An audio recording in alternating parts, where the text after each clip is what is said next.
ఈ రోజు ఒక ఇంట్రెస్టింగ్ టాపిక్ గురించి మాట్లాడుకుందాం. ఒక 26-year-old సాఫ్ట్వేర్ ఇంజనీర్ వచ్చాడు నా దగ్గరికి. వచ్చేసి బ్రెయిన్ ఫాగ్ అయిపోతుంది అని చెప్పాడు. అసలు ఈ బ్రెయిన్ ఫాగ్ అంటే ఏంటి అనేది ఈ వీడియోలో చూద్దాం. బ్రెయిన్ ఫాగ్ అంటే ఏంటంటే బ్రెయిన్ అంతా కూడా ఫజీగా ఏదో కాటన్ వూల్ ఫీలింగ్ లాగా అనిపించడము, మెమరీ అనేది సరిగా ఉండకపోవడము, థాట్స్ అన్ని కూడా డిజార్గనైజ్డ్ గా ఉండడము, అంతా ఏదో తెలియని ఫీలింగ్ బాధ ఉండడము, దీన్ని మనం బ్రెయిన్ ఫాగింగ్ లాగా చెప్తాం. వాళ్ళకి అసలు సివియర్ హెడేక్ గానీ వామిటింగ్ గానీ అట్లాంటి సింటమ్స్ ఏమి ఉండవు, అంతా ఏదో డిజార్గనైజ్డ్ గా ఉంటారు. అసలు ఎందుకు వస్తుంది అంటే ఇది బ్రెయిన్ లోపల కెమికల్స్ కొంచెం ఆల్టరేషన్ కావడం వల్ల ఇట్లా వస్తూ ఉంటాయి. న్యూరో ట్రాన్స్మిటర్స్ అని వినే ఉంటారు మీరందరూ.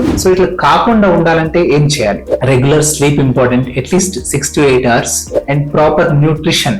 మంచిగా బ్రెయిన్ కి సంబంధించిన విటమిన్స్, మెయిన్ గా విటమిన్ B12 కానీ, omega-3 ఫ్యాటీ యాసిడ్స్ కానీ ఇట్లాంటి కంటెంట్ ఉన్నటువంటి ఫుడ్స్ తీసుకోవడం important. And timing of the food also very important.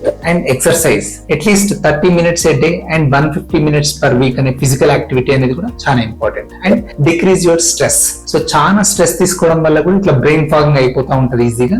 Stress అనేది తగ్గించుకోండి. ఇట్లాంటివన్నీ పాటిస్తే బ్రెయిన్ ఫాగింగ్ కాకుండా చూసుకోవచ్చు. అండ్ ఇవన్నీ పాటించిన తర్వాత కూడా మీరు ఎట్లాంటి సింటమ్స్ ఎక్స్పీరియన్స్ చేస్తే kindly contact a neurologist. Thank you.